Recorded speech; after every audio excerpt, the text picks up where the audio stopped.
নরেন্দ্র মোদীকে ছাড়াই আগামীর ভারতকে দেখার প্রস্তুতি শুরু হয়ে গেছে। আন্তর্জাতিক সংবাদ মাধ্যম রয়টার্সের এক প্রতিবেদনে উঠে এসেছে মোদী পরবর্তী ভারতের এক সম্ভাব্য চিত্র।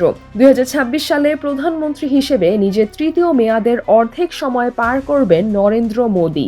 এক দশকেরও বেশি সময় ধরে ভারতের রাজনীতি ও অর্থনীতিতে একক আধিপত্য বজায় রাখা এই নেতার বিদায় নিয়ে এখন বিশ্বজুড়ে চলছে নানা জল্পনা কল্পনা।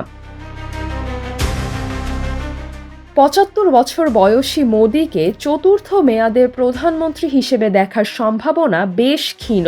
কারণ হিসেবে বলা হচ্ছে ভারতীয় জনতা পার্টি বিজেপির একক সংখ্যাগরিষ্ঠতা কমে আসা এবং দীর্ঘদিন ক্ষমতায় থাকার ফলে জনমনে তৈরি হওয়া অসন্তোষ। তবে বিকল্প নেতৃত্বের প্রশ্ন উঠলেও প্রধানমন্ত্রী হিসেবে মোদীর জনপ্রিয়তা এখনও আকাশচুম্বী। সম্প্রতি আমেরিকার এক জরিপে দেখা গেছে ভারতের ৭১% নাগরিক এখনও তার ওপর আস্থা রাখেন। দেশের অর্থনীতি বদলে দেওয়া এবং ধর্মের সফল ব্যবহার মোদীকে জওহরলাল নেহেরু বা ইন্দিরা গান্ধীর মতো দীর্ঘমেয়াদী নেতৃত্বের আসনে বসিয়েছে।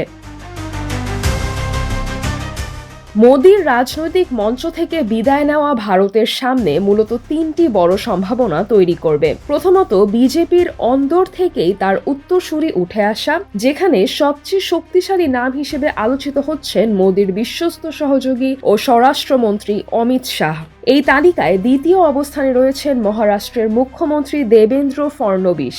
দ্বিতীয় সম্ভাবনাটি হল বিজেপির ওপর বর্তমান জোট সঙ্গীদের প্রভাব বহুগুণ বেড়ে যাওয়া, আর তৃতীয়ত রাহুল গান্ধী বা প্রিয়াঙ্কা গান্ধীর নেতৃত্বে কংগ্রেসের পুনরায় ক্ষমতায় ফিরে আসা।